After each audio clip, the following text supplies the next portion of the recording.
My name is James Whan, 65 years old, and until that Thursday afternoon in late November 2024, I thought I had the perfect marriage. I am a high school history teacher in Atlanta, making about $52,000 a year. For the past 6 years, I'd been married to Sammy, a woman I was certain I knew better than anyone else in the world. That day, I made a decision that would shatter everything I believed about love, loyalty, and the woman who slept next to me every night. I decided to surprise my wife on her business trip to Miami.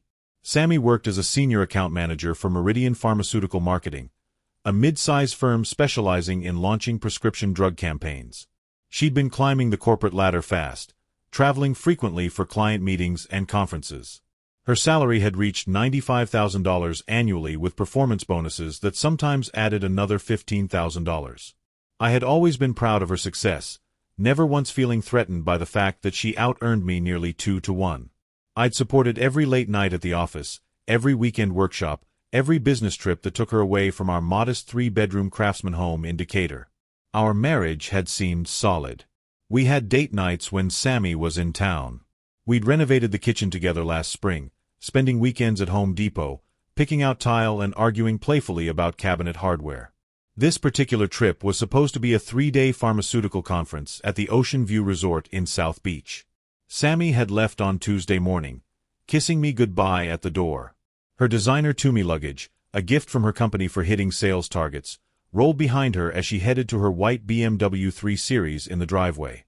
She seemed distracted that morning, checking her phone constantly, but I had attributed it to work stress.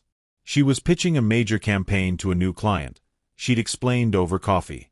The deal could mean a significant promotion to senior director, maybe even breaking into 6 figures, but before I tell you what happened which brought our marriage to an end, like this video, subscribe to the channel and let me know in the comments where you are watching my story from. I'm not a flashy guy. I've been a high school history teacher for 40 years. I drive a 10-year-old Honda, with the same sweaters I bought a decade ago, and my idea of excitement is finding a good documentary on PBS. My students call me Old Man Whan behind my back, though some of them say it with affection. I've taught 3 generations of families in our small Connecticut town.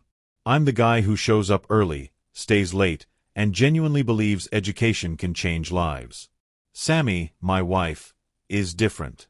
She's always been more ambitious, more driven. 10 years younger than me at 55, she's climbed the corporate ladder at Meridian Pharmaceutical with determination I've always admired. When we met, she was a sales rep, charming doctors into prescribing Meridian's medications. Now she's a regional director, overseeing an entire territory. I've been proud of her success, even when it meant more travel, longer hours, and less time together. The kids are grown now. Our daughter Emily is a lawyer in Boston, and our son Marcus teaches English in Japan. The house feels too big most days, just me rattling around in it while Sammy travels for work. But I've made peace with that. This is her time to shine, I told myself. She supported me through my career. Now I support hers. That's what I kept telling myself, anyway. It was late September when everything changed. The leaves were just starting to turn, that beautiful New England autumn that makes tourists flock to our state. I was grading papers on a Thursday evening when Sammy called to tell me about another business trip. Miami again? I asked, trying to keep the disappointment out of my voice. That's the 3rd time this month. I know, honey, she said, and I could hear the sounds of an office in the background. But David needs me there for the Southeast Regional meeting. It's important. David Price. Her boss. I'd heard that name more times than I could count over the past 2 years. David thinks this. David wants that. David said we need to focus on the Florida market. David. When do you leave? I asked. Sunday morning. I'll be back Wednesday night. 4 days. For more days alone in our empty house. After we hung up, I sat there staring at the stack of essays about the Civil War. My students had written about the inevitability of conflict, about how sometimes things build and build until they explode. I didn't know it then, but I was sitting on my own powder keg. That night, I couldn't sleep. Sammy was already in bed, facing away from me like she always did now. I stared at the ceiling and thought about our marriage. When had we last had a real conversation? When had we last made love? I tried to remember and realized it had been months. Maybe 6 months. Or was it longer? I told myself it was normal. We were older. She was busy. I was tired. This is what happens after nearly 4 decades together. But a small voice in the back of my mind whispered something different. A voice I tried hard to ignore. Friday morning, I was teaching my 3rd period American history class when an idea struck me. My anniversary with my wife of 20 years at this school was coming up, and I had some personal days accumulated. A lot of them, actually. I never took time off. What if I surprised Sammy in Miami? We could have dinner at a nice restaurant, walk on the beach, reconnect. The more I thought about it, the more excited I became. It had been so long since we'd done something spontaneous, something romantic. Maybe this was exactly what our marriage needed. During my lunch break, I went online and booked a flight to Miami for Monday morning. I found a hotel near the Meridian Conference Center where Sammy would be staying. I even made a reservation at a steakhouse that had great reviews.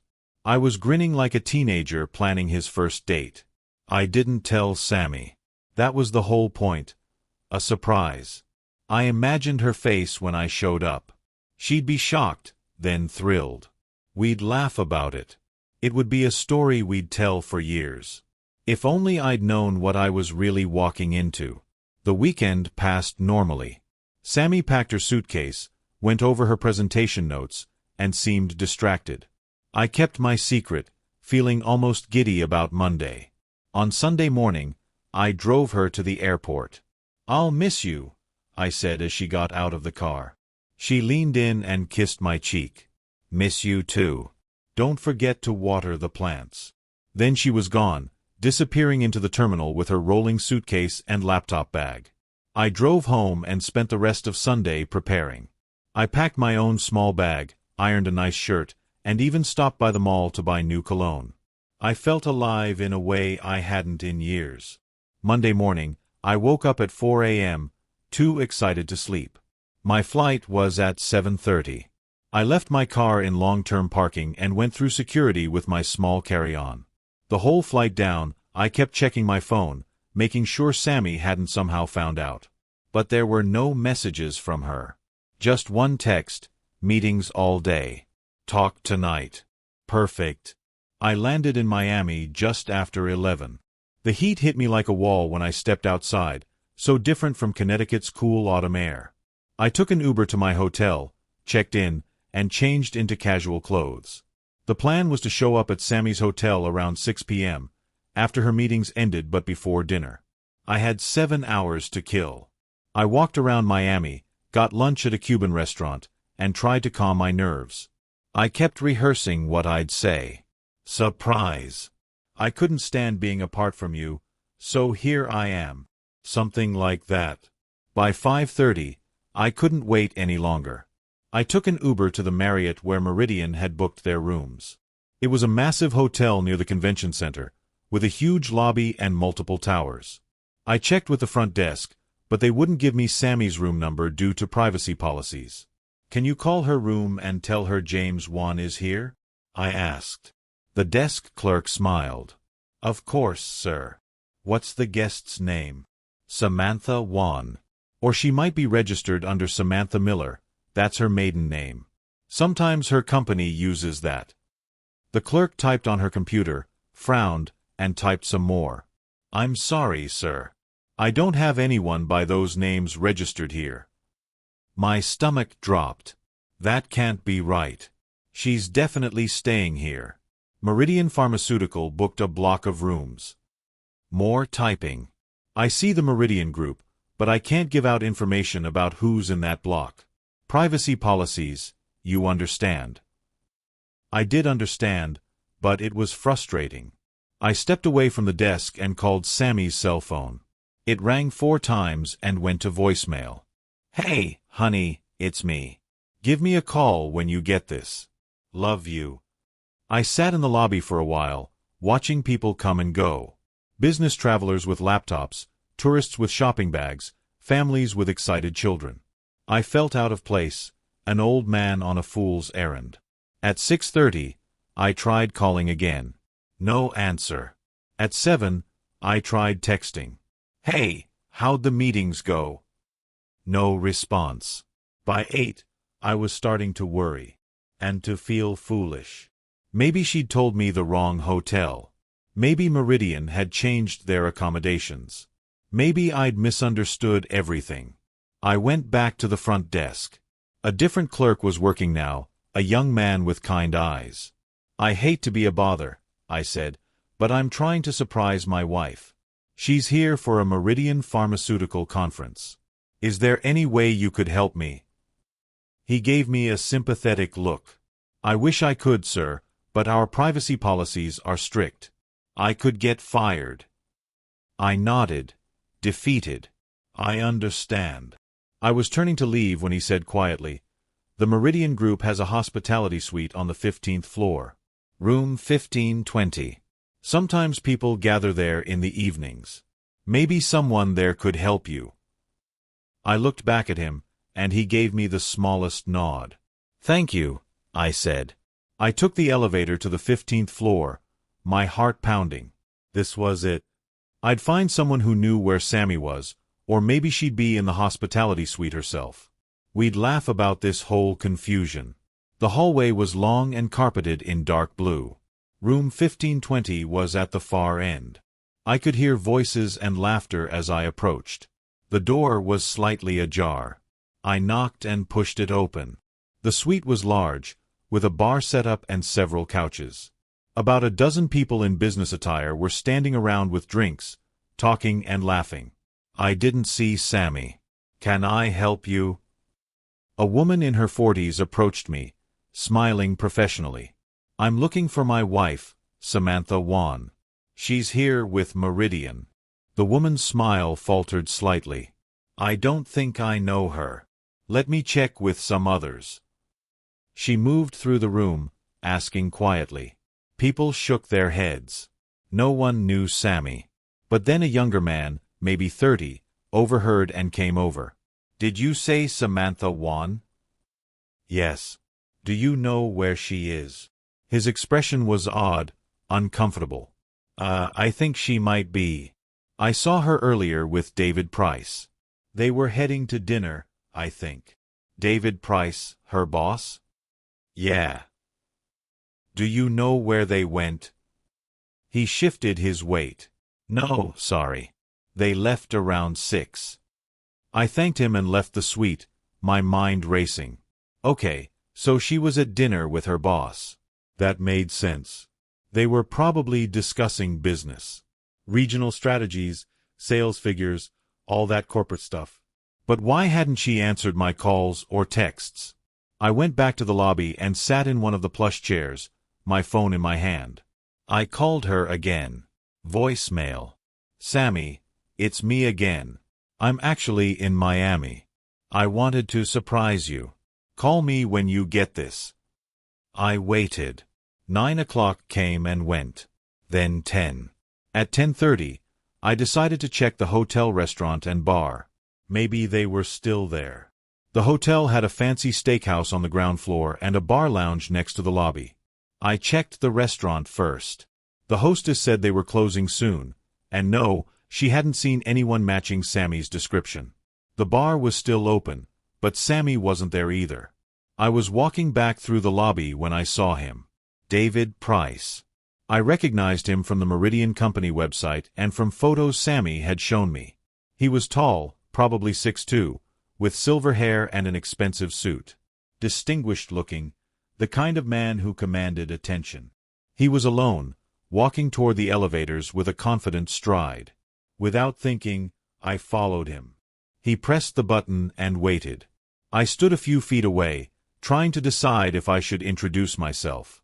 Before I could, the elevator arrived and he stepped in. I watched the numbers climb. 10th floor. He got off on the 10th floor. I should have gone back to my hotel. I should have waited for Sammy to call me back. I should have trusted my wife. But I didn't. I took the next elevator to the 10th floor. When the doors opened, I stepped out into another long hallway.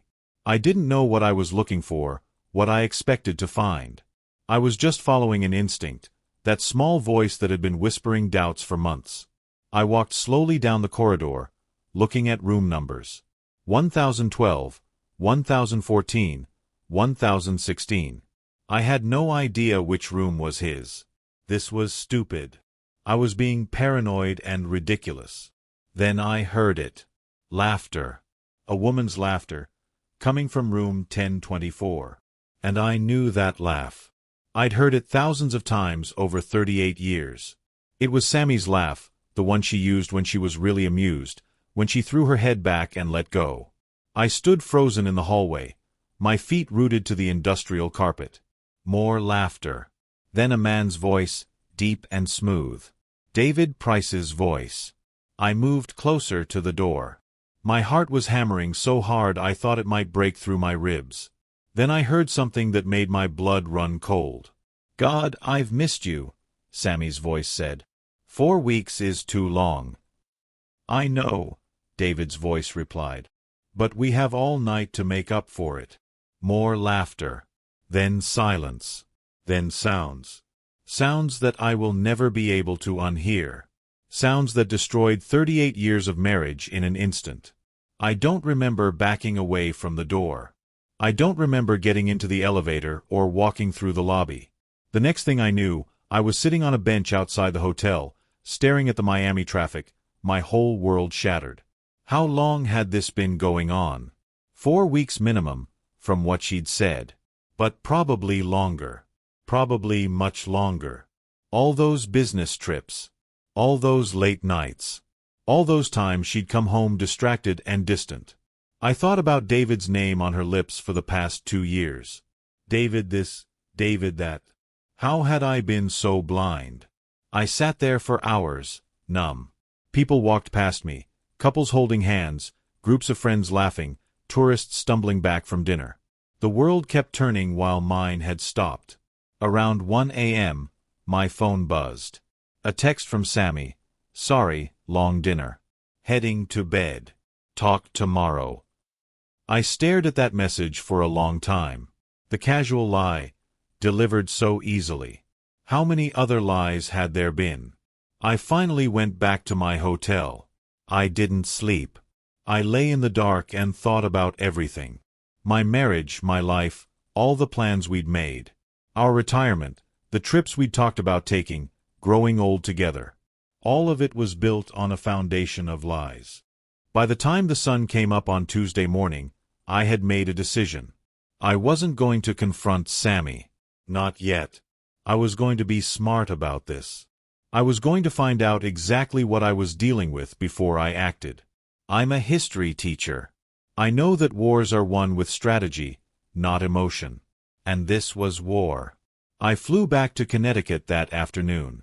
I called in sick to work for the rest of the week, something I'd never done before. I spent those days in a fog, but I was planning. Always planning. When Sammy came home Wednesday night, I greeted her like nothing was wrong. "How was Miami?" I asked, kissing her cheek. "Exhausting," she said, dropping her bags. "But productive. We're launching a new drug line in the Southeast." "That's great. How's David?" I watched her face carefully. There was a tiny flicker, just a microsecond of something. But she smiled and said, "Oh, you know David. Always pushing us to do more." I said. "Want some dinner?" I made pasta. We ate together and talked about nothing. She told me about the conference, the presentations, the boring meetings. All lies, so smoothly delivered. She'd had a lot of practice, I realized. That night, after she fell asleep, I took her phone from the nightstand and brought it to the bathroom. I knew her passcode. We'd always been open about that. Or so I'd thought. I opened her messages and found David's name. My hands were shaking as I scrolled up, reading weeks of conversations. What I found made me sick. The messages were deleted regularly, but she'd missed a few recent ones. "Can't wait to have you in my arms again," from David, sent 2 days before her Miami trip. I'm counting the hours. From Sammy. You're incredible. I can't get enough of you. From David. You make me feel alive. From Sammy. I kept reading, going back further. There were references to other trips, other hotels. Atlantic City, Charleston, Tampa. All business trips over the past year. My 65-year-old heart couldn't take much more. I took screenshots of everything, emailed them to myself, then deleted the sent email from her account. She'd never know. I put her phone back and went downstairs. I couldn't be in the same room with her. Over the next few days, I started researching. I wasn't just dealing with infidelity. I needed to understand what I was up against. David Price wasn't just Sammy's boss. He was a senior vice president at Meridian Pharmaceutical, a major player in a multi-billion-dollar corporation. He was married with 2 kids in college, according to LinkedIn. He lived in Greenwich, one of the wealthiest towns in Connecticut. I created a fake email account and started reaching out to people who'd worked at Meridian. I posed as a journalist writing an article about corporate culture. Some people ignored me, but a few responded. And what they told me was disturbing. David Price had a reputation. There were whispers of inappropriate relationships with subordinates, of favoritism, of women being promoted based on factors that had nothing to do with their work performance. But nothing concrete, nothing proven. Meridian's HR department had buried complaints, paid settlements with NDAs, protected their golden boy. Sammy wasn't his first. She probably wouldn't be his last. This realization changed everything. My wife wasn't just having an affair. She was involved with a predator, a man who used his power to exploit women. And the company knew. They'd enabled it. A plan started to form in my mind. I didn't just want revenge. I wanted justice. On Saturday morning, I told Sammy I was going to visit my brother in New Hampshire for the weekend. Another lie added to all the others between us. Instead, I drove to Boston and met with a private investigator I'd found online. His name was Marcus Chen, a former cop who specialized in corporate investigations. His office was small but professional, in a building near Chinatown. "Tell me everything," he said after I'd introduced myself. I did. The whole story, the surprise trip to Miami, what I'd heard, what I'd found on Sammy's phone, what I'd learned about David Price. Marcus listened without interrupting, taking notes. When I finished, he sat back in his chair. "I'm sorry you're going through this, Mr. Whan. Nobody deserves that. Can you help me?" "I can. But first, you need to decide what you want. Is this about divorce? Because if it is, what you already have is probably enough." "It's about more than divorce," I said. "This man is a predator. My wife might be having an affair willingly, but from what I've learned, he's done this before. He targets women who work for him. And Meridian covers it up." Marcus nodded slowly. "Corporate protection. I've seen it before. Companies value executives more than ethics. I want to expose him. Both of them. I want the truth to come out. That's a bigger job. It'll take time and money. We'll need to build a solid case, find other victims, get documentation." "How much?" I asked. He named a figure that made me wince. It would wipe out a good chunk of my savings. But I didn't care. "Do it," I said. We shook hands. Marcus said he'd start immediately, beginning with surveillance of both Sammy and David. He'd also start digging into Meridian's HR records, looking for patterns. "One more thing," Marcus said as I was leaving. "You need to act completely normal at home. Don't let your wife suspect anything. Can you do that?" I thought about it. Could I share a bed with a woman who'd betrayed me? Could I smile and make small talk and pretend everything was fine? "I'm a teacher," I said. "I've been acting enthusiastic about the War of 1812 for 40 years. I can do this." Marcus smiled. "Good. This might take months. Be patient." I drove home and walked into my house, my marriage, my life of lies. Sammy was in the kitchen making dinner. "How's your brother?" she asked. "Good," I said. Sends his love. And so began the longest, hardest performance of my life. The weeks that followed were torture. I went to work every day and taught my classes. I came home and had dinner with my wife. We watched TV together, talked about mundane things, went through the motions. At night, I lay beside her and pretended to sleep while my mind raced. Sammy went on 2 more business trips in October. Each time, I acted supportive and understanding.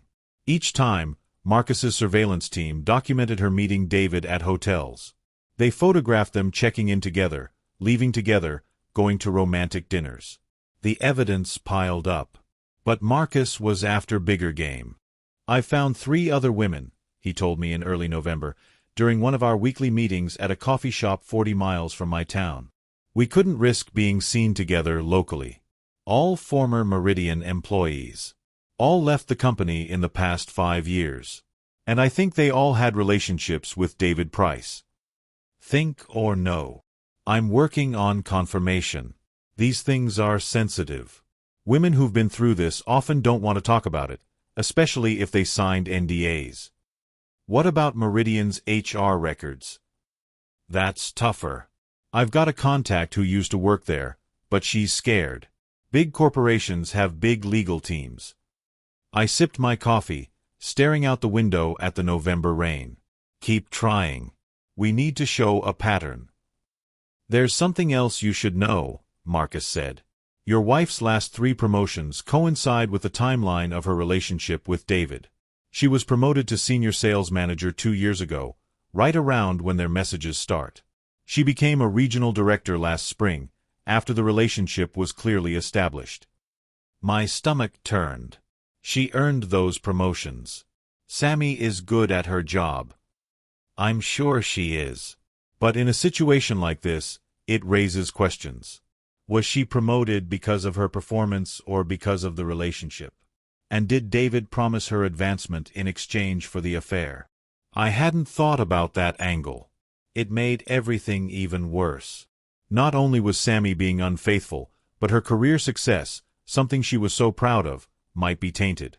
We need to be careful how we use this information, Marcus warned. We don't want to victimize your wife while trying to expose David.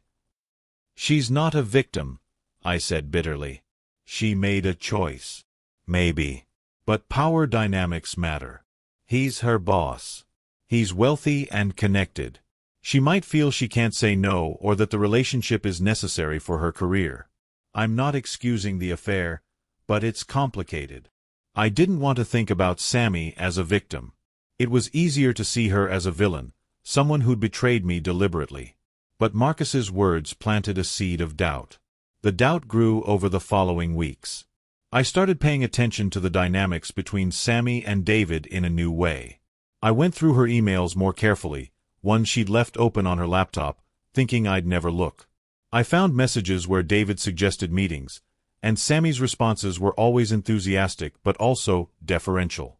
She called him sir sometimes. She asked permission for things. She apologized constantly for minor issues. Was that just corporate hierarchy, or was it something darker? I found an email from 18 months ago where Sammy had tried to end things. David, I think we need to take a step back. This has gotten too complicated, and I'm worried about my marriage. His response made my blood boil. Sammy, you're overthinking this. What we have is special. Don't throw it away out of fear. Besides, I'd hate to see you pass up the regional director opportunity that's coming up. You're perfect for it, and I'm going to recommend you strongly. But I need to know you're committed to our team. To us. There it was. The veiled threat, the dangled carrot. Sleep with me, get promoted. Leave me, lose your career advancement. Had Sammy seen it that way?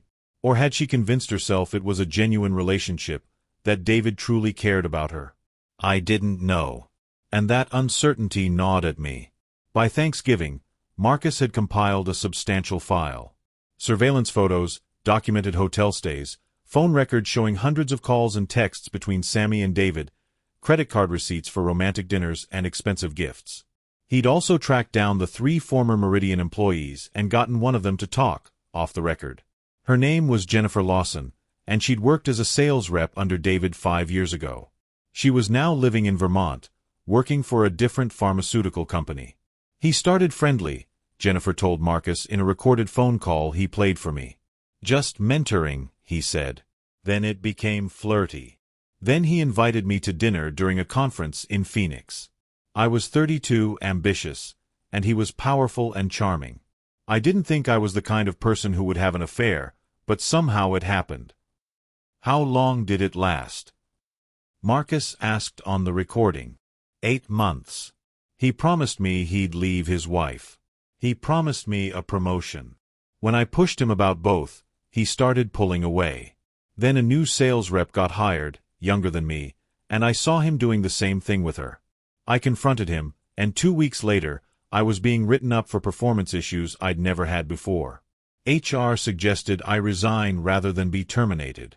They offered me 6 months' salary and a glowing reference letter if I signed an NDA. Did you sign it? Yes. I was scared. I didn't want my career destroyed. I thought if I fought, I'd just be seen as a bitter ex-girlfriend who couldn't handle being dumped. So I signed, took the money, and left. Are you willing to break the NDA? A long pause. I don't know. I could be sued. Meridian has lawyers. Money. I have a mortgage and student loans. I can't afford a legal battle. The recording ended. She's typical, Marcus said. These companies use NDAs as weapons. The women are forced to choose between speaking up and protecting their financial futures. What about the other 2 women you found? Similar stories. One signed an NDA. The other is still at Meridian, got promoted to a different division. She won't talk, too scared of retaliation. So we have one potential witness who's terrified to testify. Yeah. But she's not our only angle. Marcus pulled out another folder. I've been digging into Meridian's corporate structure. David Price isn't just protected by HR. He's brought in hundreds of millions in revenue. The drugs his division manages are some of Meridian's best sellers. They see him as untouchable. Everyone's touchable, I said. Maybe. But going after him means going after the company too. Are you prepared for that? Was I? This had started as a simple case of marital infidelity. Now it was becoming something bigger, more complex. I was 65 years old, a high school teacher with a modest 401k and a mortgage. Was I really going to take on a pharmaceutical giant? I thought about it for a long time. Then I nodded. Yes, I said. I'm prepared. Thanksgiving dinner was surreal. Emily came home from Boston, and we had dinner with Sammy's parents, who lived an hour away. I carved the turkey and made jokes and played the role of devoted husband. Sammy sat beside me, smiling and laughing, her hand occasionally touching mine. How did she do it? How did she compartmentalize so completely? Or maybe she genuinely didn't think she was doing anything wrong. Maybe in her mind, this was just something separate from our marriage, something that didn't affect us. That thought made me angry. As if betrayal could be sectioned off, as if vows could be partially kept. After everyone left, I helped Sammy clean up the kitchen. She was talking about Christmas plans, about inviting Marcus home from Japan if he could afford the flight. That would be nice, I said, loading the dishwasher. Are you okay? She asked suddenly. You've seemed distant lately. I looked at her, really looked at her. She was still beautiful at 55. With dark hair she kept shoulder-length and warm brown eyes. She was wearing the necklace I'd given her for our 30th anniversary. The irony wasn't lost on me. I'm fine, I said. Just tired. School's been busy. You work too hard, she said, coming over and hugging me. You should think about retiring soon. We could travel, spend more time together. Together. The word was acid in my ears. Maybe, I said. That night, I couldn't sleep again. I went downstairs and opened my laptop, reviewing the files Marcus had sent me. Photos of my wife entering hotel rooms with another man. Texts planning their encounters. Evidence of a double life. I had to decide my next move. Confrontation, divorce, or keep waiting and building the case. I remembered something my own history teacher had told me when I was 17, just before I graduated high school. James, he'd said, patience is the most powerful weapon. The person who can wait, who can plan, who can control their emotions, that person wins. He'd been talking about the Cold War, about how the United States had outlasted the Soviet Union through strategic patience. But the lesson applied here too. So I waited. December brought more trips for Sammy. She was gone almost every week, always with plausible reasons. Holiday sales pushes, year-end reviews, strategic planning for the new year. Each absence was another opportunity for Marcus's team to gather evidence. I spent my evenings alone, grading papers and planning my strategy. I'd also started seeing a therapist, Dr. Sarah Brennan, recommended by Marcus. I needed someone to talk to, someone who could help me process everything without compromising the investigation. "You're carrying an enormous burden," Dr. Brennan said during one of our sessions. She was in her 50s, with kind eyes and a calm demeanor. "Keeping this secret from everyone, living a double life yourself. How are you coping?" "I don't know," I admitted. "Some days I feel strong, like I'm doing the right thing. Other days I just want to confront her and end it." "Why don't you?" "Because I want more than just a divorce. I want to make sure David Price can't do this to anyone else. I want Meridian to be held accountable." "That's a big goal. And admirable. But don't lose yourself in revenge, James. Make sure you're also thinking about your own healing." Revenge. Was that what this was? Maybe partly. But it was also about justice. About standing up to power. About not letting them win. "I'll be okay," I said. "Once this is over, I'll be okay." "Will you?" Dr. Brennan asked gently. "Or will you just be a different kind of broken?" I didn't have an answer. 3 days before Christmas, Marcus called me. "We got it," he said, excitement in his voice. "Got what?" "Internal emails. My HR contact came through. She's leaving the company anyway, so she doesn't care about retaliation anymore. She copied a bunch of files before she left. And David Price has had complaints filed against him 5 times in 8 years. 5 different women. Meridian's HR department investigated 2 of them and found the complaints credible. But in both cases, the women were paid off and silenced. In the other 3 cases, HR buried the complaints without investigating.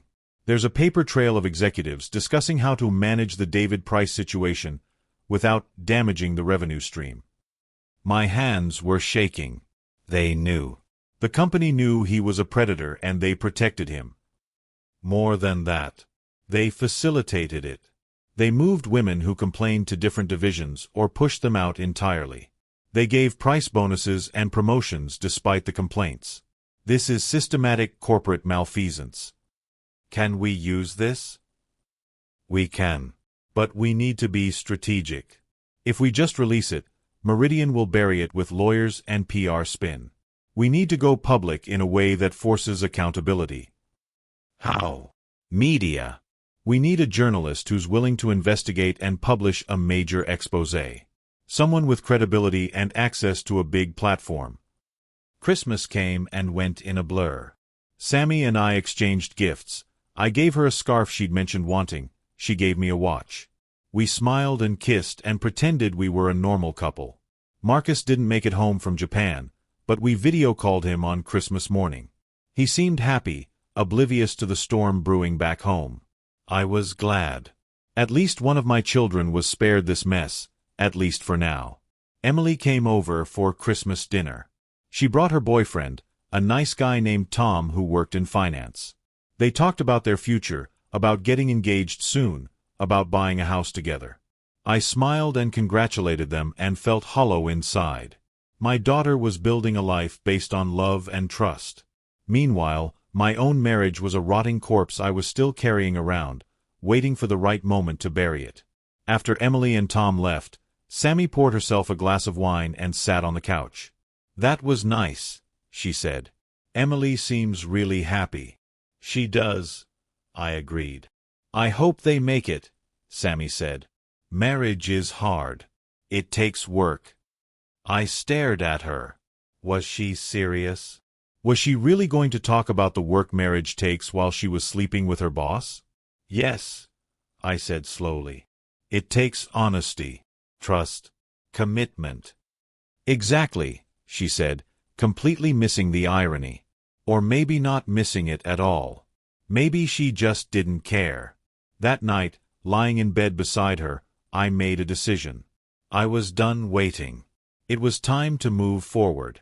Over the next few weeks, Marcus reached out to several journalists. Most weren't interested. Corporate misconduct stories were complicated and hard to prove, and pharmaceutical companies had deep pockets for legal battles. But finally, in mid-January, we got a bite. Her name was Rachel Martinez, an investigative reporter for a major national newspaper. She'd done award-winning work on corporate fraud and sexual harassment in various industries. When Marcus laid out what we had, she was intrigued. "I want to meet your client," she told Marcus. "And I want to see the evidence firsthand." We met in New York City, at a coffee shop in Soho on a gray Tuesday morning.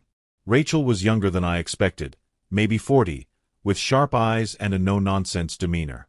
She wore jeans and a leather jacket, her dark hair pulled back in a ponytail. She looked like someone who didn't take shit from anyone. I liked her immediately. I told her everything. The surprise trip to Miami, what I'd heard through the hotel door, the months of investigation, the other women, the internal documents. She listened, took notes, asked pointed questions. "Why now?" she asked. "Why did you wait this long to come forward?" I needed to understand the full scope of what I was dealing with. This isn't just about my marriage. It's about a pattern of abuse enabled by a corporation. "And you're willing to have your personal life exposed? Because if I write this story, your marriage, your wife's affair, it'll all become public." I'd thought about this a lot. It would be humiliating. My colleagues would know. My students would know. My daughter Emily and my son Marcus would be devastated. People in my small Connecticut town would gossip for years. But staying silent meant letting David Price continue his predatory behavior. It meant letting Meridian get away with protecting him. It meant other women would be victimized. "I'm willing," I said. Rachel studied me for a long moment. "Okay. But I need to verify everything independently. I can't just take your word for it, and I can't rely solely on your investigators' findings. I'll need to interview the other women, review the documents myself, get comments from Meridian and David Price." "How long will that take?" "A month, maybe 2. This kind of investigation can't be rushed." "And Mr. Whan." She leaned forward. "You need to understand something. When this story breaks, your life will never be the same. You'll be thrust into the spotlight. Some people will see you as a hero.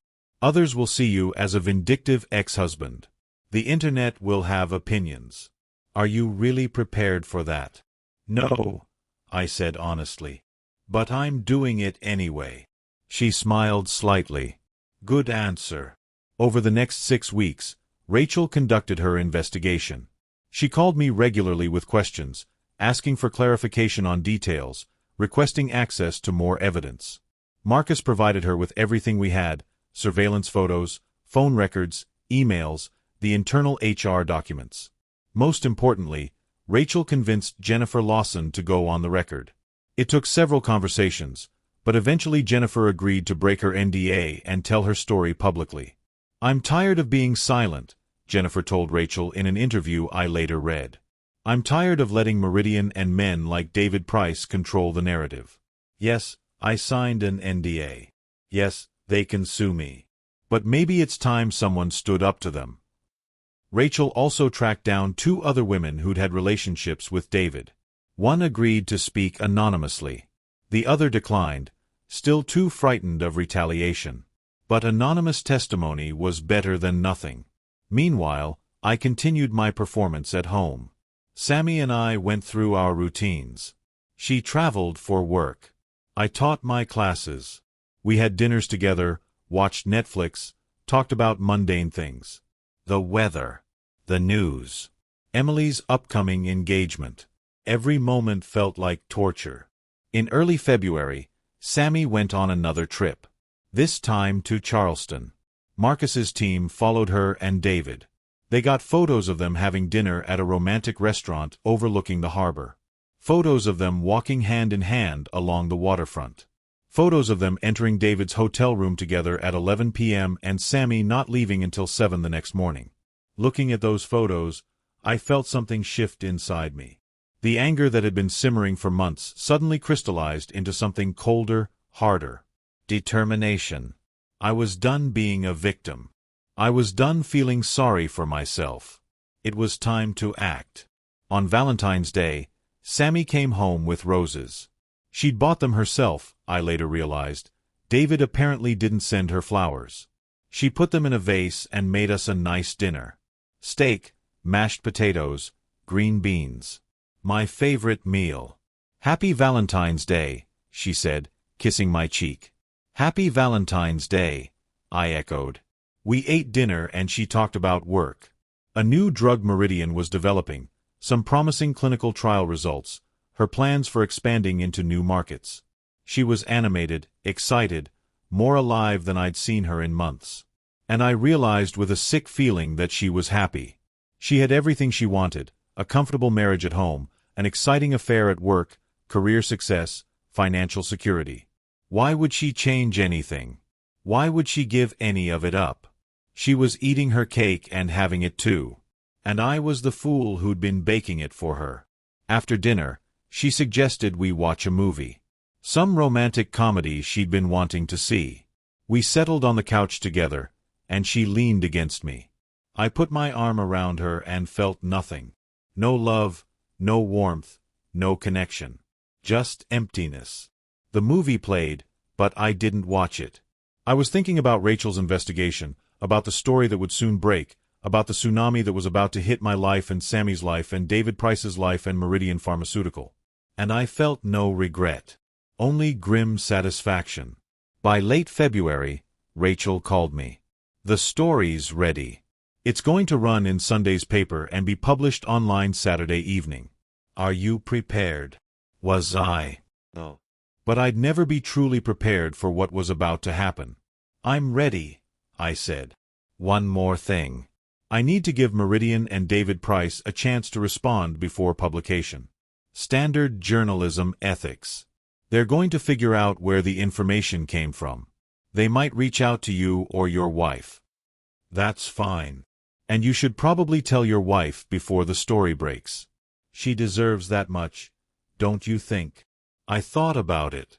Did Sammy deserve a heads up? Did I owe her anything after what she'd done? Maybe. Maybe I did. "I'll tell her Saturday morning," I said. "Good luck, Mr. Whan. And for what it's worth, I think you're doing the right thing." That week was the longest of my life. I went to school and taught my classes on autopilot. I came home and made small talk with Sammy. I counted down the hours until Saturday morning. On Friday night, Sammy got a phone call.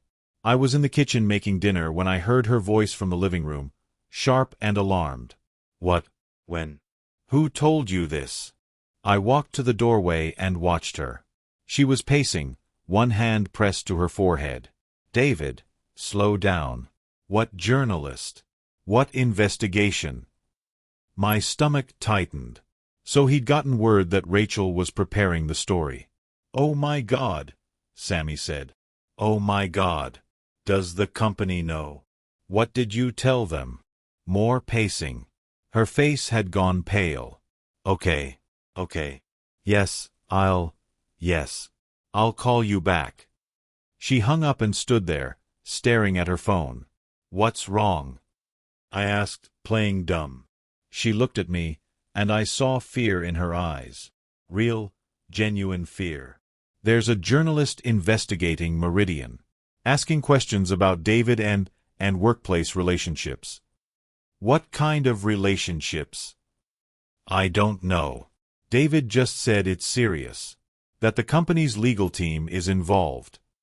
I'm sure it's nothing, I said. Companies deal with journalists all the time. She shook her head. No, James. This sounds bad. Really bad. I wanted to tell her right then. I wanted to say, yes, it is bad. And you're part of it. And I'm the one who exposed it all. But I held my tongue. I'd tell her tomorrow, as planned. Let her spend one more night in ignorance, one more night sleeping soundly beside the husband she'd betrayed. That night, she tossed and turned. I lay awake, listening to her restless movements, and felt a dark satisfaction. Saturday morning arrived with bright winter sunshine. I woke up early and made coffee. Sammy came downstairs around 8, looking tired and worried. Morning, she said. We need to talk, I said. Those words again. The same words I'd used months ago when I first started planning this moment. But now the time had come. Something in my tone made her freeze. She stood in the doorway, one hand on the frame, and I saw her face change. The sleep cleared from her eyes, replaced by wariness. About what? Sit down, Sammy. She sat across from me slowly, pulling her robe tighter around herself.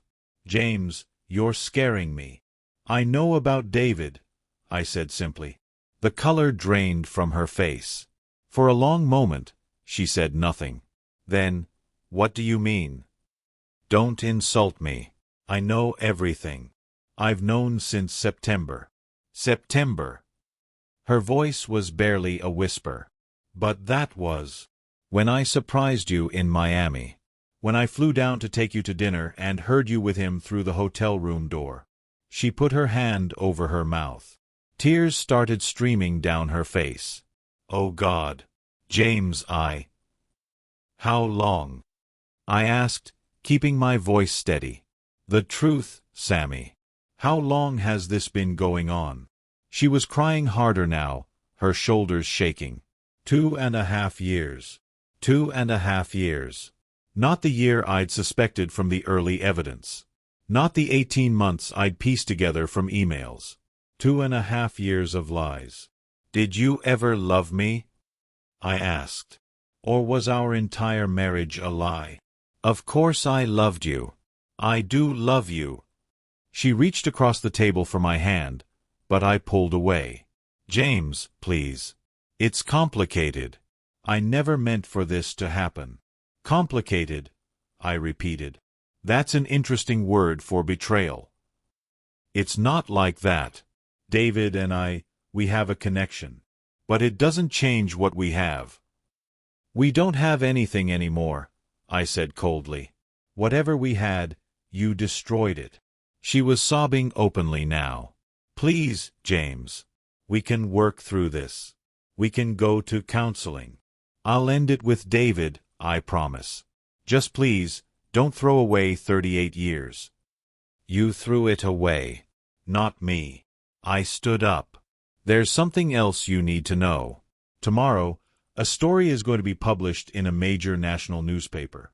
It's about David Price and his pattern of relationships with subordinates. It's about how Meridian Pharmaceutical has covered up complaints against him for years.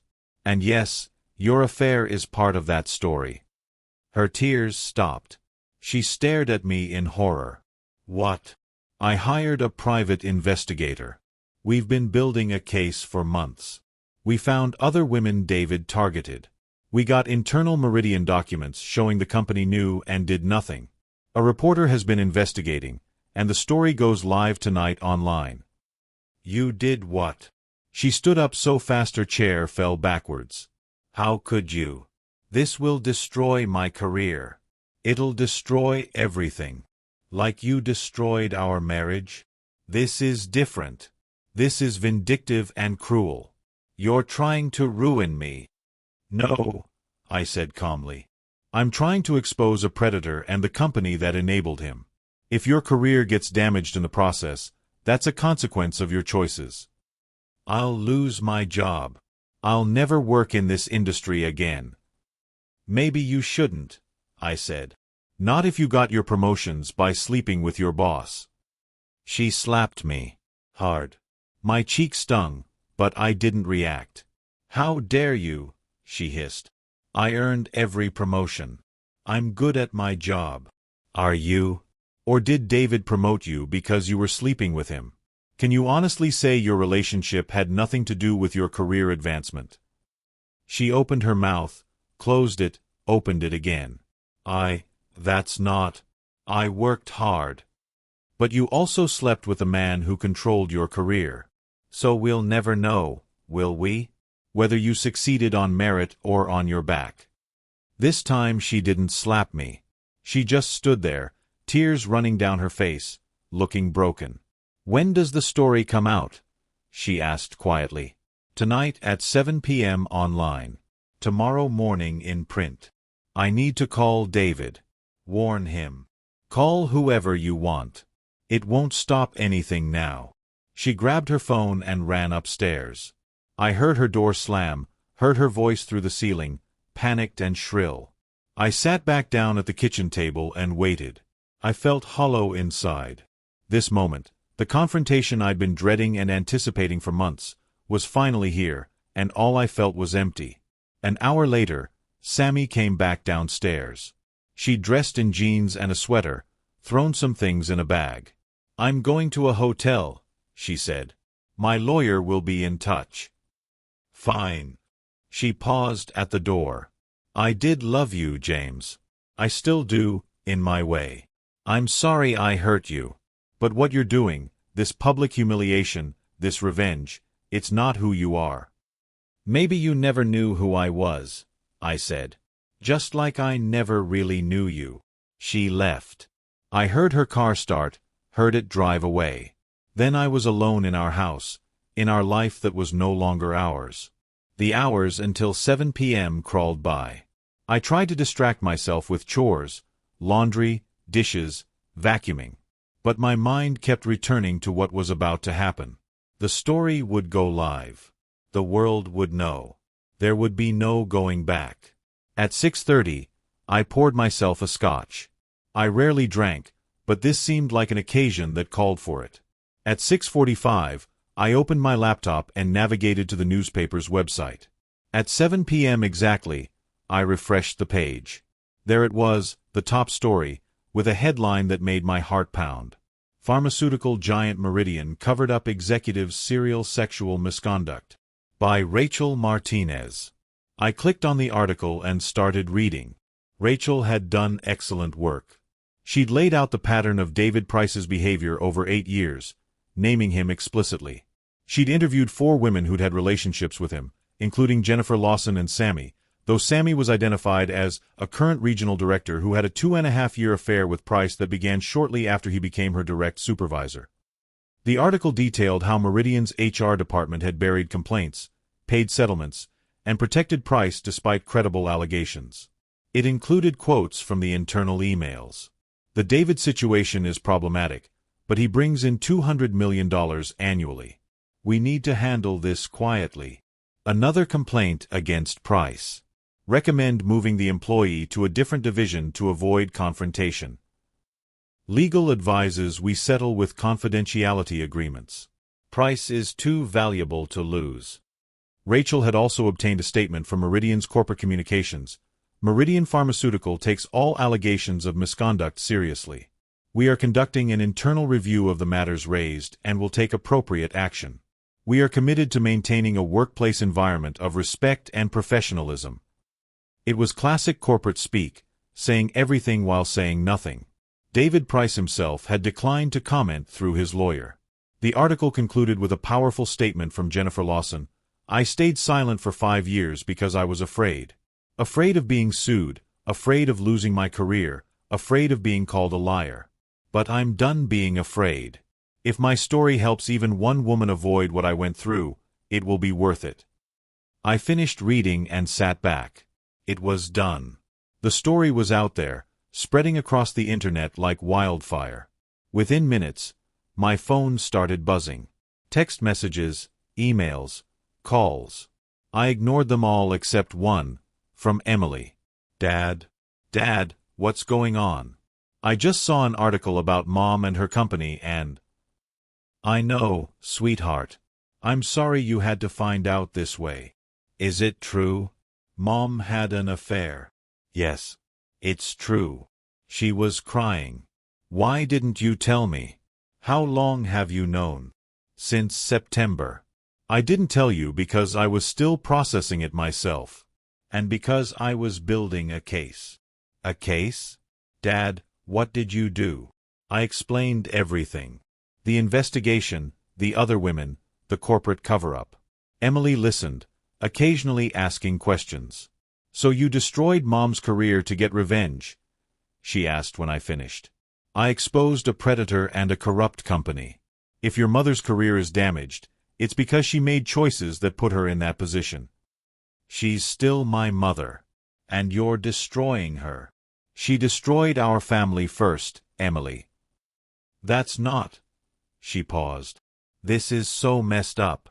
Both of you. This whole situation. I know. I can't deal with this right now. I need to think. She hung up. An hour later, Marcus called from Japan. The conversation was similar. Shock, anger, confusion. Unlike Emily, he didn't immediately take sides. Dad, he said carefully, I understand you're hurt, but this seems like a lot. Couldn't you have just divorced her quietly? This isn't just about the divorce, Marcus. This is about making sure David Price can't do this to anyone else. But was that your responsibility? Was it worth blowing up our family? Our family was already blown up. Your mother did that when she started the affair. He sighed. I don't know what to say. I'm angry at her for cheating. But I'm also angry at you for making it so public. It's like, neither of you thought about how this would affect me and Emily. That stung because it was true. I'd been so focused on justice, on revenge, on exposing David and Meridian, that I hadn't fully considered the collateral damage. My children would carry this scandal with them forever. Every time someone Googled their names, they'd find articles about their mother's affair and their father's very public revenge. I'm sorry, I said. You're right. I should have thought more about how this would impact you both. Yeah, you should have.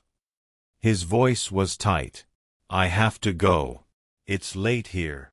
He hung up, and I sat alone with my phone and my scotch and the weight of what I'd done.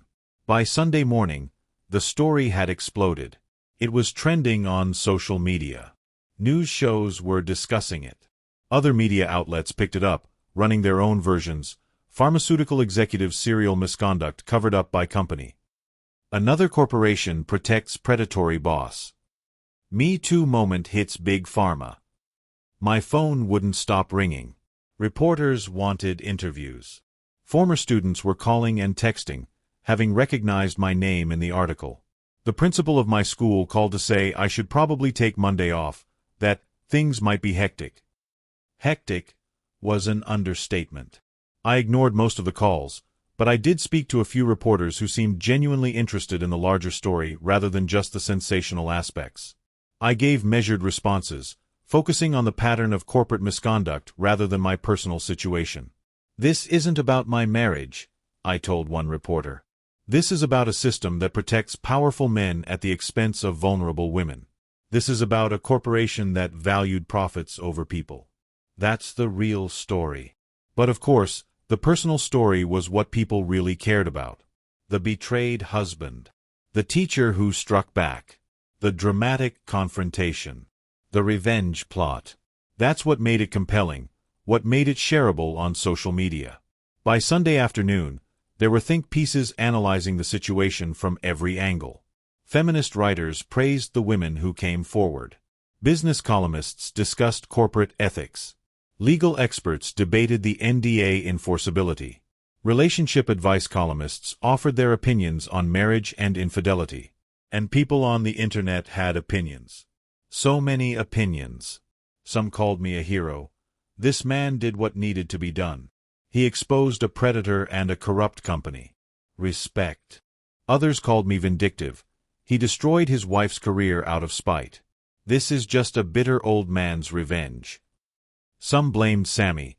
She's a cheater who slept her way to the top. She deserves everything she gets. Others defended her. She was being exploited by her boss. The power dynamic makes this complicated. She's as much a victim as the other women. The debate raged online, thousands of strangers weighing in on my life, my marriage, my choices. It was surreal and overwhelming, and exactly what Rachel had warned me about. On Sunday evening, Sammy called. Her voice was hoarse, like she'd been crying for hours. "Are you happy now?" she asked. "David's been put on administrative leave. Meridian stock dropped 8% today. My face is all over the internet. People are sending me death threats." Death threats? From David's wife. From people who think I'm a homewrecker. From people who think I slept my way to the top. From internet trolls who just want to harass a woman. I felt a flicker of guilt. I hadn't wanted that. I'd wanted justice, accountability. Not death threats. "I'm sorry people are threatening you," I said. "But the affair was your choice." "Was it?" she asked bitterly. "Do you know what it's like to be a woman in corporate America? To have a powerful man show interest in you, to feel like you can't say no because your career depends on him? To convince yourself it's a real relationship because that's easier than admitting you're being used." "You told him you loved him," I said. "I heard you. In Miami." A long silence. Maybe I did. Maybe I convinced myself it was love because that made it less sordid. But looking back now, she trailed off, I don't know what was real anymore. "Neither do I said softly. "The company's pressuring me to resign," she said, "with a severance package and an NDA. If I don't take it, they're going to fire me and fight my unemployment claim. My lawyer says I should take it. It's 6 months' salary." "What are you going to do?" "I don't know. If I sign the NDA, I can never talk about any of this again. I'll be silenced, just like Jennifer Lawson was. Just like all of David's other victims." "That's your decision, Sammy. Not mine." "Everything's my decision now," she said. "That's what being alone feels like." She hung up. I sat in the dark living room, looking at the photographs on the mantel. Wedding pictures, baby pictures, family vacations. A whole life documented in frames. What did those pictures mean now? Were those memories real, or just elaborate fictions? Monday came. I went to school despite the principal's suggestion, because hiding felt like cowardice. I needed to face whatever was coming. The moment I walked into the building, I knew I'd made a mistake. Students stopped mid-conversation to stare at me. Whispers followed me down the hallway. Even my fellow teachers looked at me differently, some with sympathy, others with judgment, all with uncomfortable awareness. My first class was American History, 3rd period. 28 juniors who'd all seen the news. They filed in quietly, none of the usual chatter and chaos. They took their seats and waited. I stood at the front of the class and looked at them. 16 and 17-year-olds, still figuring out who they were, what they believed in, how the world worked. They were waiting to see if I'd address the elephant in the room. "I know you've all seen the news," I said. "And I know some of you have questions. I'm not going to talk about my personal life in detail, but I will say this. Sometimes standing up for what's right is complicated. Sometimes it costs you things you love. Sometimes you have to make hard choices. And sometimes those choices hurt people, including yourself." A girl in the front row, Jessica Martinez, raised her hand. "Mr. Whan, my mom went through something similar. Not the public part, but her boss, anyway. And I just wanted to say thank you. For speaking up. For not letting them get away with it." Several other students nodded. A boy in the back said, "Yeah, Mr. Whan. What you did took guts." I felt my throat tighten. "Thank you. That means a lot. Now, let's talk about Reconstruction, shall we?" We spent the rest of the period discussing how America tried to rebuild after the Civil War, how some wounds take generations to heal, how justice delayed is often justice denied. The parallels to my situation weren't lost on me or my students, but we didn't explicitly draw those connections. We didn't need to. The rest of the week followed a similar pattern. Students and teachers gradually adjusted to the new reality. The whispers decreased. The stares became less frequent. Life started to return to something resembling normal, though nothing would ever be truly normal again. On Thursday, David Price resigned from Meridian Pharmaceutical. The company issued a statement. After careful consideration and mutual discussions, David Price and Meridian Pharmaceutical have agreed to part ways. We thank him for his years of service and wish him well in his future endeavors.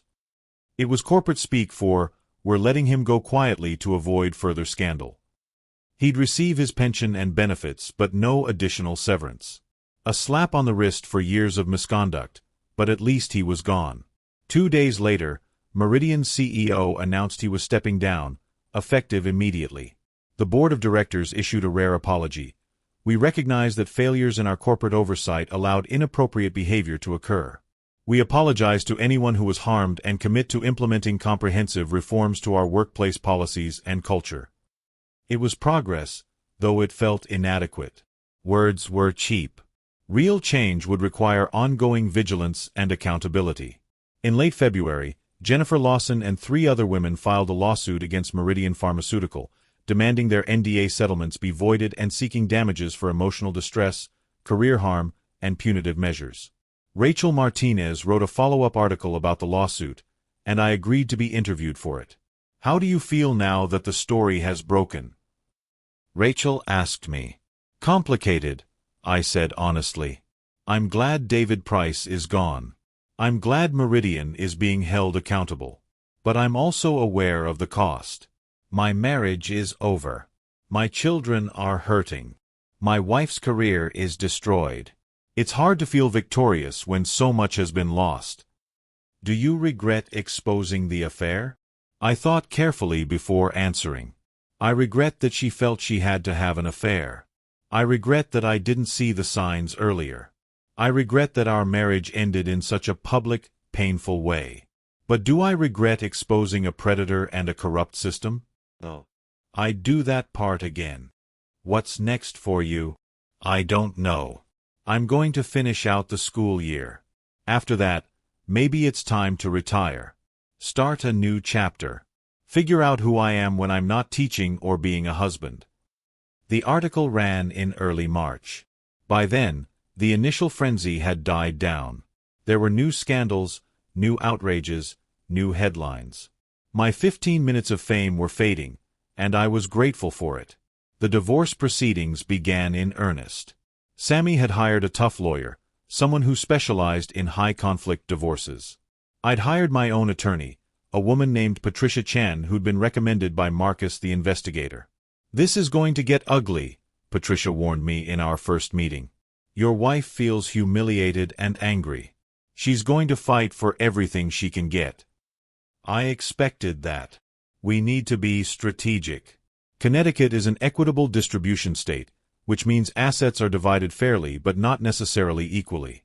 Given the length of your marriage and the circumstances, she's entitled to a significant portion of your shared assets. That's fine. I don't want to fight over money. I just want this done. Patricia looked surprised.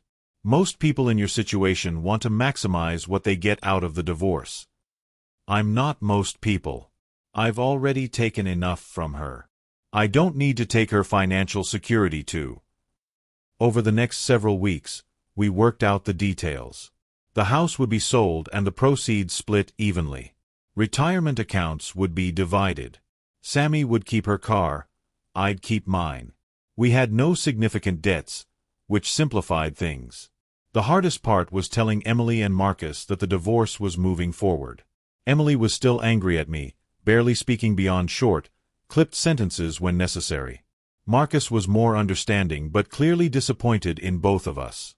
"I just wish you'd tried counseling first," he said during one of our video calls. "Before you went nuclear." By the time I found out about the affair, it had been going on for 2.5 years. Counseling couldn't fix that level of betrayal. Maybe not. But you'll never know now, will you?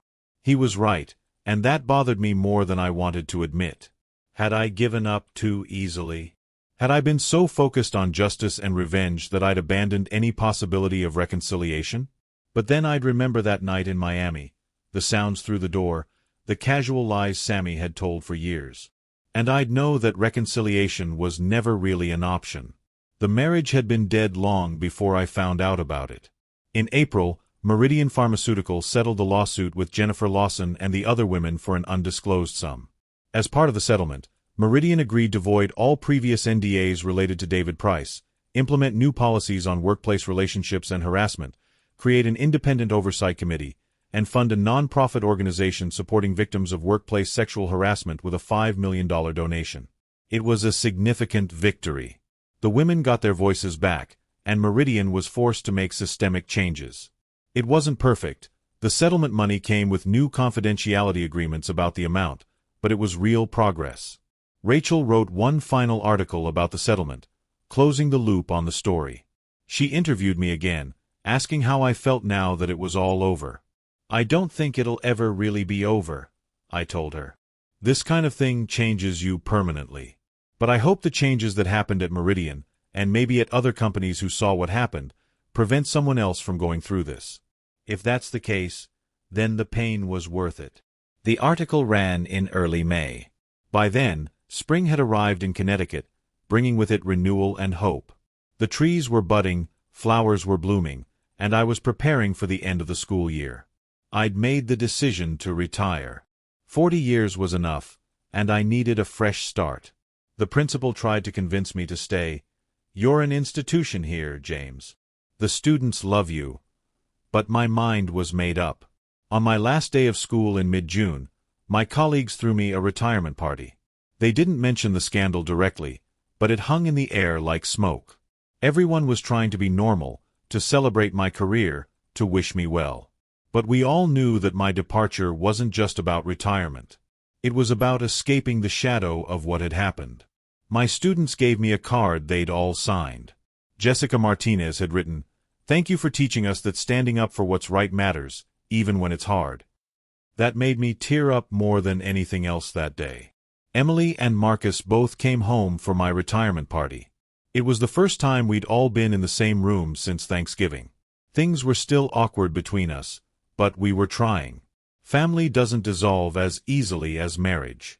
"What are you going to do now?" Emily asked as we sat on the back porch after everyone had left. She'd softened toward me over the past few months, though our relationship was still strained. "I don't know," I said honestly. "Maybe travel. Maybe volunteer. Maybe take up a hobby. I've been a teacher for so long, I'm not sure who I am without it." "That's scary," Marcus said. "Starting over at 65. "Terrifying," I agreed. "But also maybe exciting. I don't know. Ask me in a year." We sat in comfortable silence, watching fireflies dance in the yard. My children, adults now with their own lives and opinions. They didn't fully approve of what I'd done, but they were here. That counted for something. "Dad," Emily said, "for what it's worth, I think you did the right thing. Not necessarily the best thing, but the right thing. If that makes sense."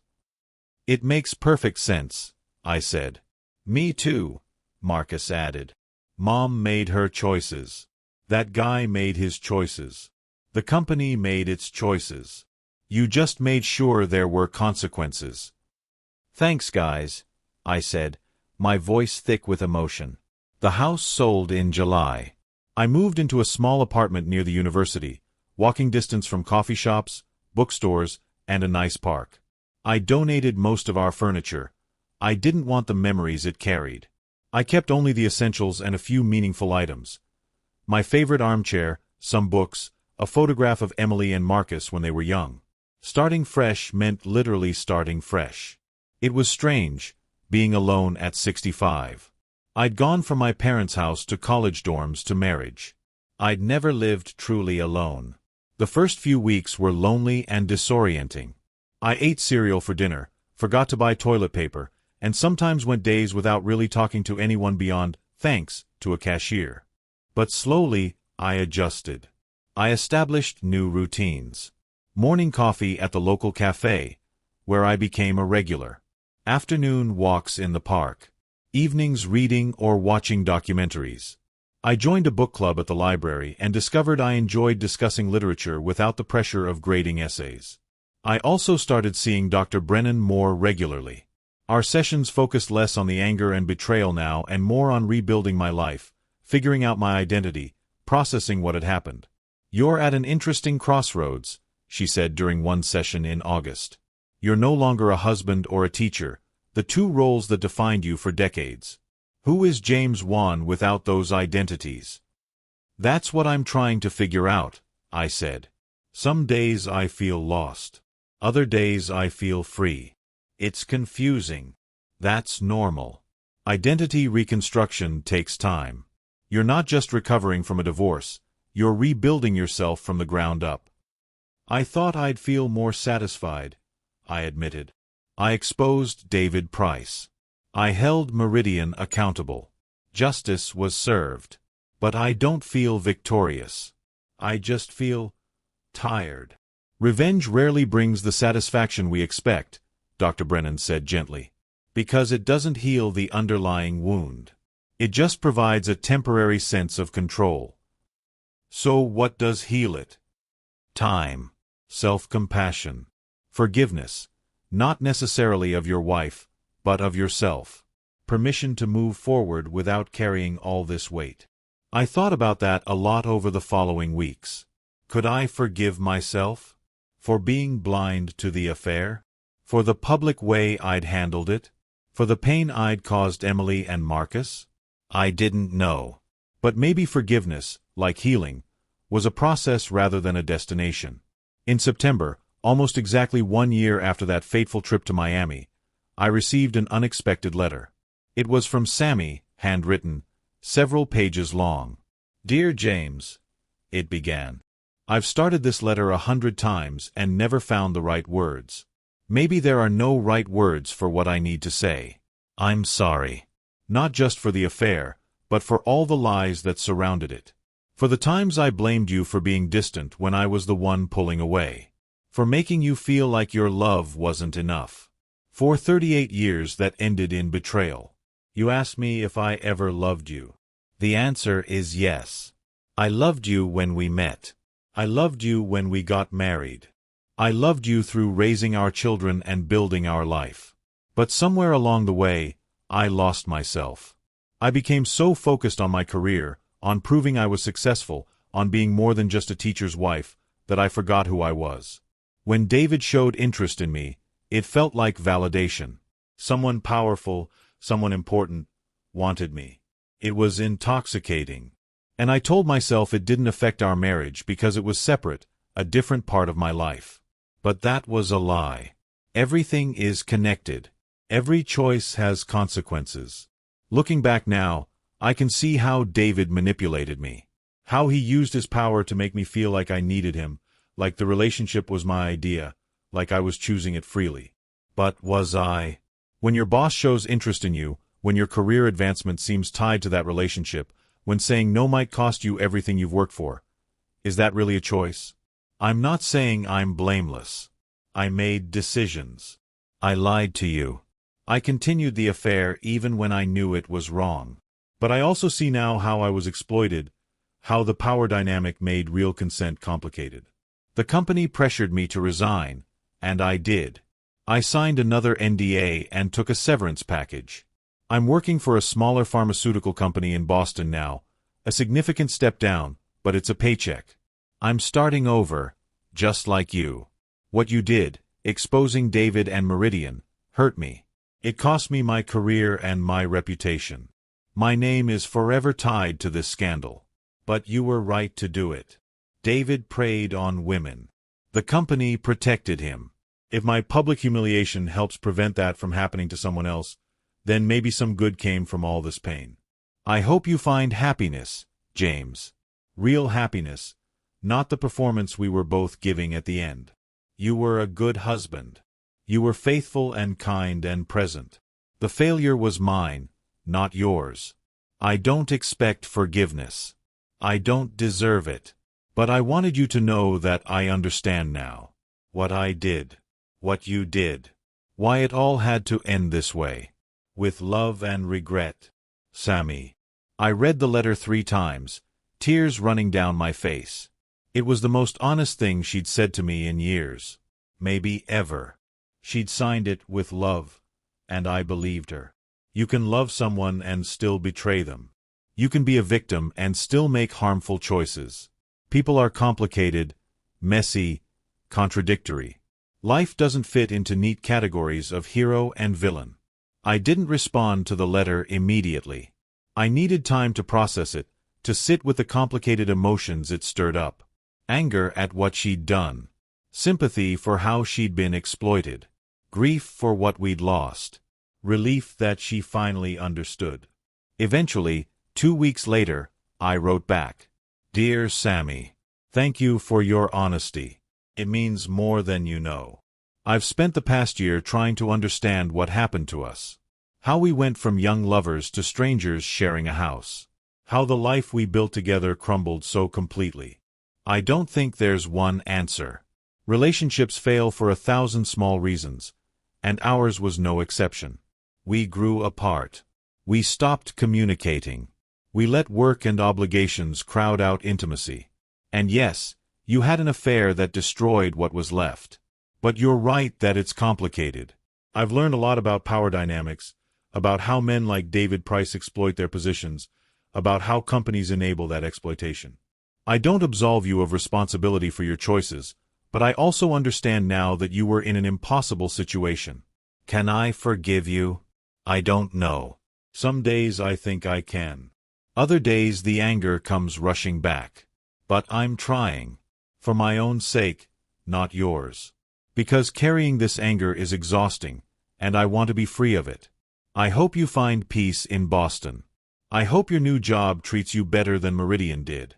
I hope you learn from this and make different choices going forward. We had 38 years together. Some of them were good. Some of them were probably built on foundations that weren't as solid as we thought. But they happened. They're part of our story, even if the story didn't end the way we expected. Take care of yourself. James.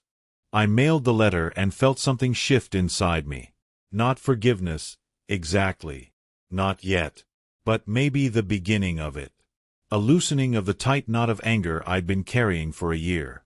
October brought crisp autumn weather, my favorite season. I'd started taking photography classes at the community center, something I'd always been interested in but never had time for. It turned out I had an eye for composition. I spent hours walking around the city with my camera, capturing moments. Leaves changing color, people going about their lives, light and shadow playing on old buildings. Photography gave me a new way of seeing the world. Instead of dwelling on the past, I was learning to be present, to notice beauty in unexpected places, to frame moments in time. I also started volunteering at the local history museum, giving tours and helping with their archives. It felt good to use my knowledge in a new context, to teach without the pressure of grades and standards and bureaucracy. Slowly, a new life took shape. Not the life I'd planned, but a life nonetheless. I went on a few dates too. The book club included several single women my age, and one of them, Margaret, a widow whose husband had died 3 years earlier, suggested coffee. We went, talked for 3 hours about books and life and loss, and agreed to do it again. Margaret became a regular part of my life. We went to museums together, took walks, had dinner. It was comfortable and easy and uncomplicated. She knew my whole story, everyone did, thanks to the internet, and she didn't judge me for it. You did what you thought was right, she said one evening as we walked through the park. That takes courage. Or stubbornness, I said. Maybe both. She smiled. But courage and stubbornness aren't so different. By Thanksgiving, I'd settled into my new life. Emily invited me to Boston for the holiday. Tom was there, and they announced their engagement officially. I was happy for her, genuinely happy, even though seeing her excitement about marriage made my own failure more painful. I'm proud of you, sweetheart, I told her as we washed dishes after dinner. Thanks, Dad. She paused. I'm sorry I was so hard on you. About Mom and everything. You don't need to apologize. You were caught in the middle of something awful. Yeah, But I should have been more understanding. You were hurting too. We were all hurting, I said. That's what happens when families break apart. Everyone suffers. Are you doing okay now?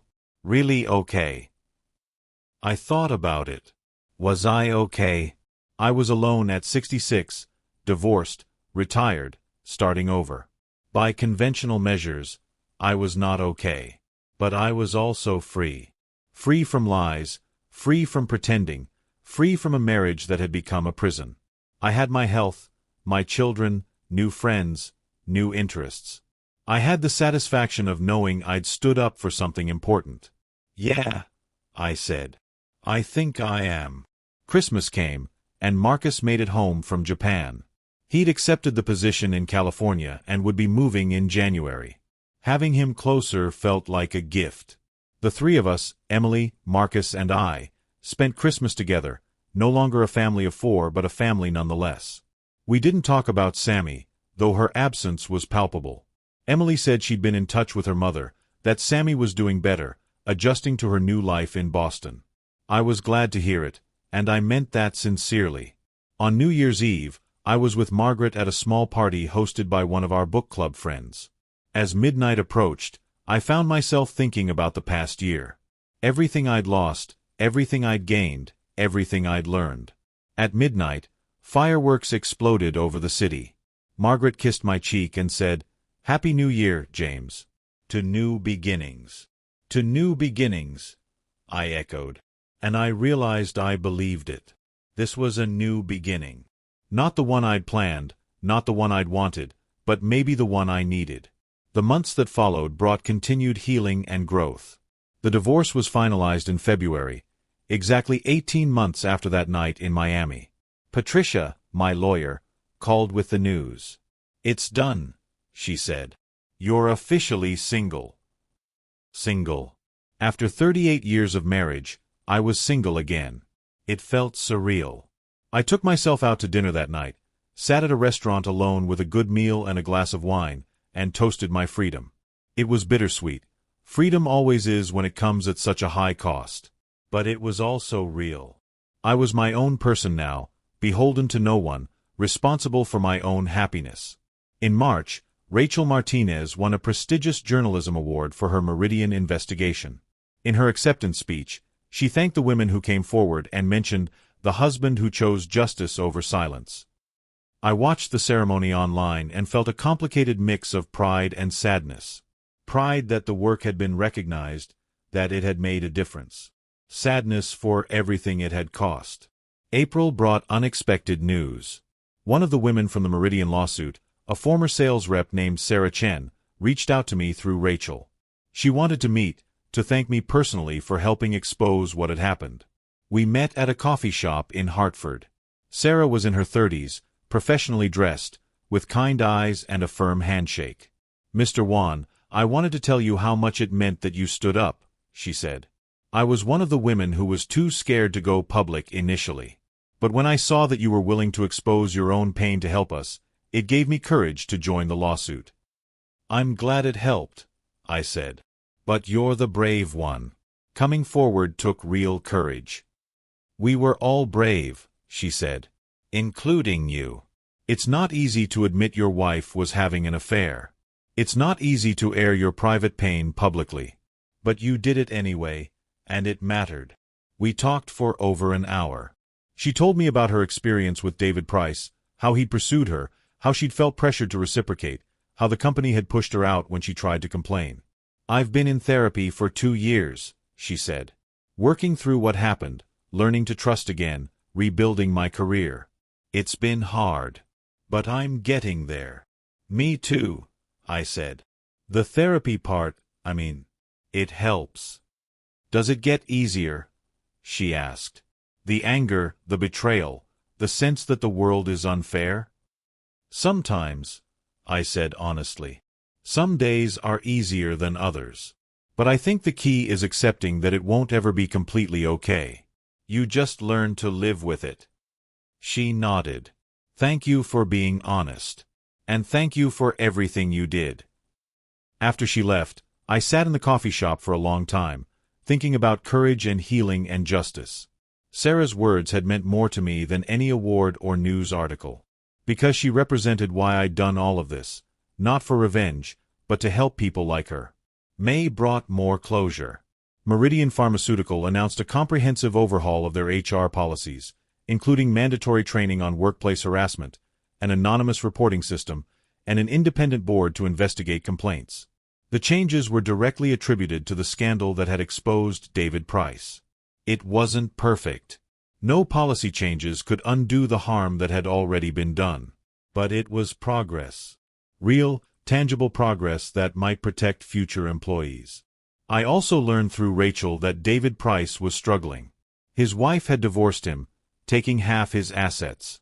His reputation in the industry was destroyed. He couldn't find work at another pharmaceutical company. He'd started consulting independently, but clients were wary of the association. I didn't feel satisfaction at his downfall. I felt nothing. Or maybe just sadness that it had taken so much destruction to bring about accountability. In June, I took my first real vacation in years. Margaret and I went to Maine for a week, staying in a small coastal town, walking on beaches, eating fresh lobster, taking photographs of lighthouses and fishing boats. It was peaceful and restorative and exactly what I needed. One evening, as we watched the sunset over the ocean, Margaret said, "You seem different than when I first met you." "Different how?" "Lighter. Like you've put down something heavy you were carrying." She was right.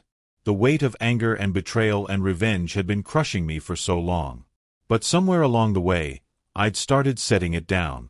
Not all at once, but gradually. Until one day I realized I was breathing easier. "I think I'm healing," I said. "Finally." "Good," she said, taking my hand. "You deserve that." We sat in comfortable silence, watching the sun sink into the Atlantic, painting the sky in shades of orange and pink and purple. It was beautiful, and I was present for it in a way I hadn't been present for anything in a long time. By my 67th birthday in July, I'd fully embraced my new life. I had a routine I enjoyed, hobbies that fulfilled me, friends who supported me, a woman I cared about. I wasn't the same person I'd been 2 years ago. That man was gone, destroyed by betrayal and rebuilt through pain. This new version of me was harder in some ways, more cynical about love and trust and happily ever after. But I was also more honest, more authentic, more willing to stand up for what I believed in. Emily and Tom set their wedding date for October. Emily asked if it was okay if she invited her mother. "It's your wedding," I told her. "Invite whoever makes you happy." "Will you be okay seeing her?" "Yes," I said. And I meant it. Enough time had passed. Enough healing had happened. I could be in the same room as Sammy without falling apart. The months leading up to the wedding passed quickly. I helped Emily with planning, paid for part of the wedding, practiced my father of the bride speech. It felt good to focus on something joyful after so much pain. October arrived with perfect fall weather. The wedding was at a vineyard in western Massachusetts, surrounded by hills covered in autumn foliage. It was beautiful and romantic and everything a wedding should be. I saw Sammy for the first time in almost 2 years as guests were arriving. She looked different, thinner, with more gray in her hair, lines around her eyes that hadn't been there before. She was alone, which surprised me. I'd expected her to bring a date. Our eyes met across the lawn. For a moment, we just looked at each other. Then she gave a small, sad smile and a nod. I nodded back. That was all. No dramatic confrontation, no emotional breakdown. Just two people who'd once loved each other acknowledging what had been lost. The ceremony was lovely. Emily looked radiant in her white dress. Tom looked nervous and excited and completely in love. As I walked my daughter down the aisle, I felt tears in my eyes. For her happiness, for the future she was beginning, for the past that had led us all here. I gave my speech at the reception, talking about Emily's strength and kindness, about how proud I was of the woman she'd become, about marriage requiring honesty and courage and commitment. I didn't mention my own failed marriage, but everyone knew what I was really saying. Later in the evening, I found myself alone at the bar getting a drink. Sammy approached and stood beside me. "Hello, James," she said quietly. "Hello, Sammy. Emily looks beautiful." "She does." We stood in awkward silence for a moment. "How are you?" she asked. "Good. Better than I was." "You?" "Same. It's been hard. But I'm managing. I'm glad." Another silence. "I got your letter," she said. "Thank you for responding. For trying to understand." "You're welcome." "I think about us sometimes," she said. "About what we had, what we lost. And I wonder if there was a moment we could have saved it. If I'd made different choices, if you'd handled things differently. If we could have found our way back to each other." I thought about it. Maybe. But we'll never know. We can only deal with what actually happened. "I know." She paused. "I really did love you, James. I know that's hard to believe given everything, but it's true." "I believe you," I said. "And I loved you too." Past tense. We had something real once. It just ended. Yeah. Her eyes were shiny with unshed tears. It did. Marcus came up then, breaking the moment.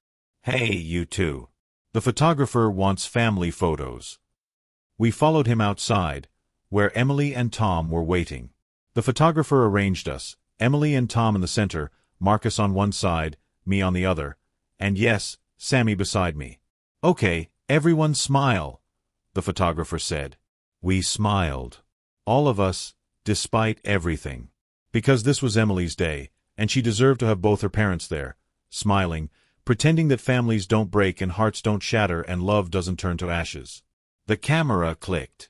The moment was captured. A family that no longer existed, frozen in time. After the photos, Sammy left early. I watched her go, walking alone to her car, and felt a deep sadness. Not for our marriage. That was truly dead. But for the person she'd been, the person I'd been, the life we'd tried to build together. Later that night, as the party was winding down, Margaret found me sitting alone at a table.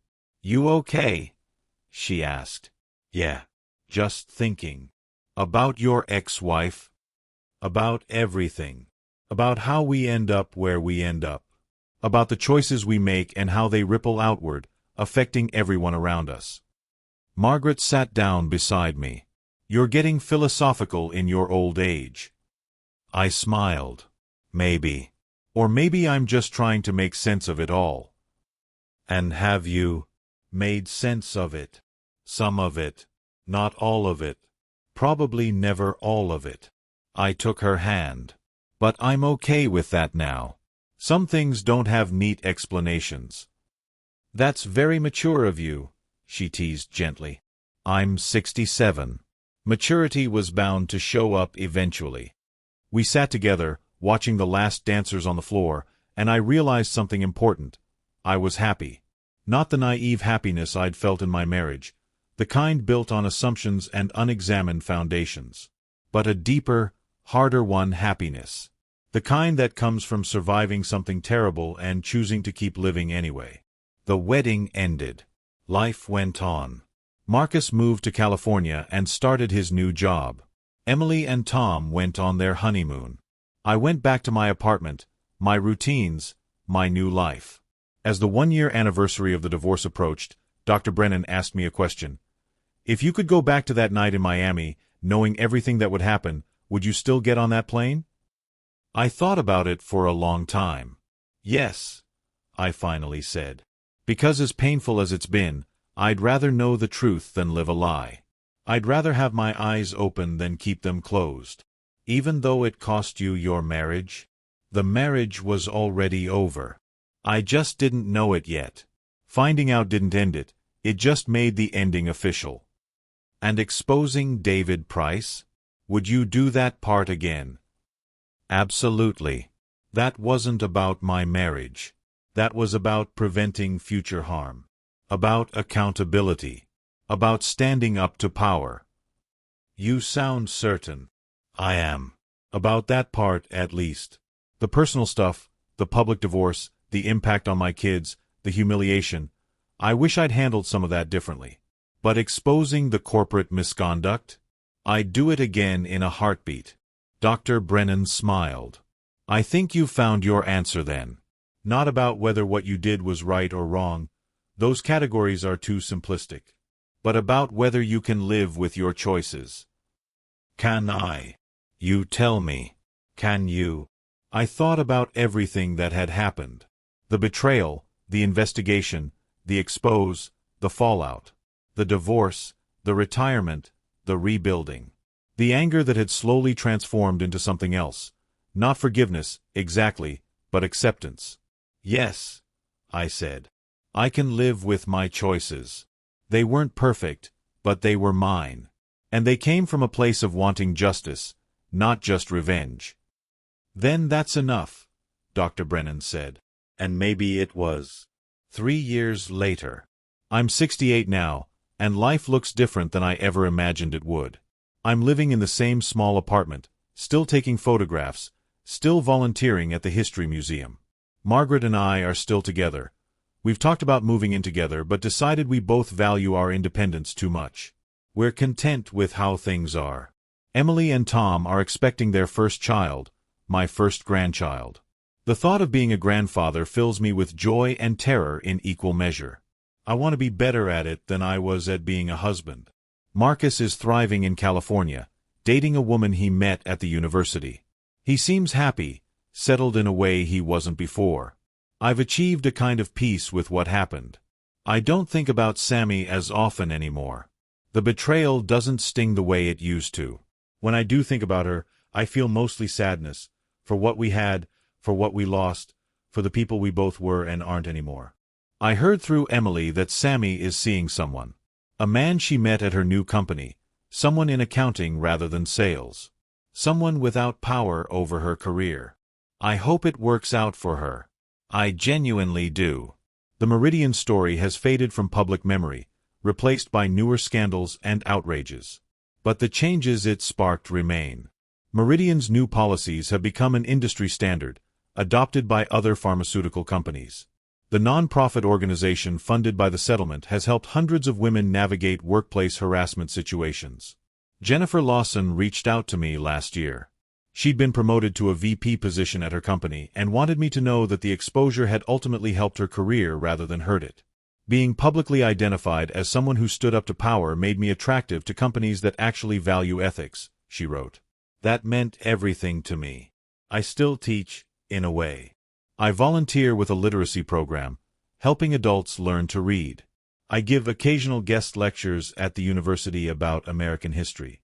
I found new ways to share what I know, new audiences to reach. And I write.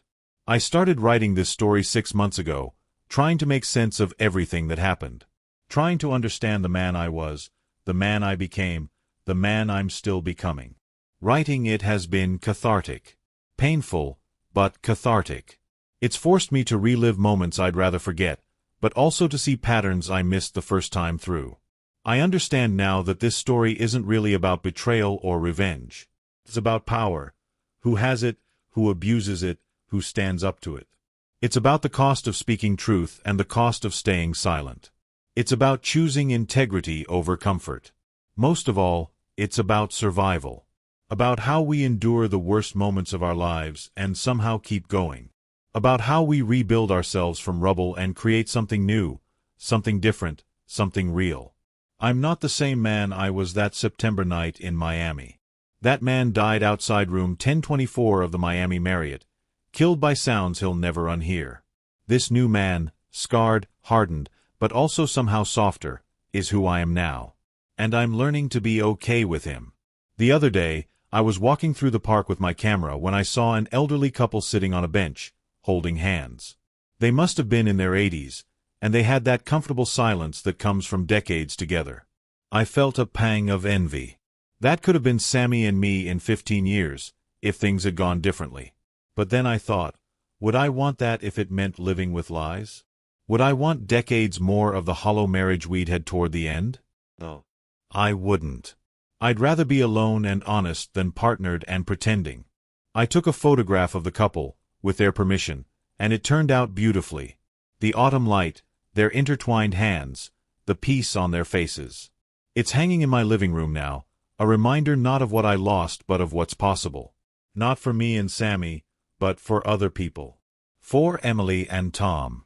For future generations who hopefully won't have to navigate the same corrupt systems, the same power imbalances, the same silence around abuse. That's what I tell myself when the loneliness hits, when I wonder if I made the right choices, when I question whether justice was worth the cost. I tell myself that I helped make the world slightly better. That I stood up when it mattered. That I chose courage over comfort. And most days, that's enough. Some days, it's more than enough. This is my story. Not the story I wanted to tell, not the story I planned to live. But it's mine, with all its pain and complexity and hard-won wisdom. I'm James Whan. I'm 68 years old. I'm a retired teacher, an amateur photographer, a father, a friend, a survivor. And I'm finally, truly free. Let me know in the comments where you have watched it from and what you would have done if you were in my place. If you loved my story, please like this video and subscribe to the channel. It inspires us to share more such stories with you.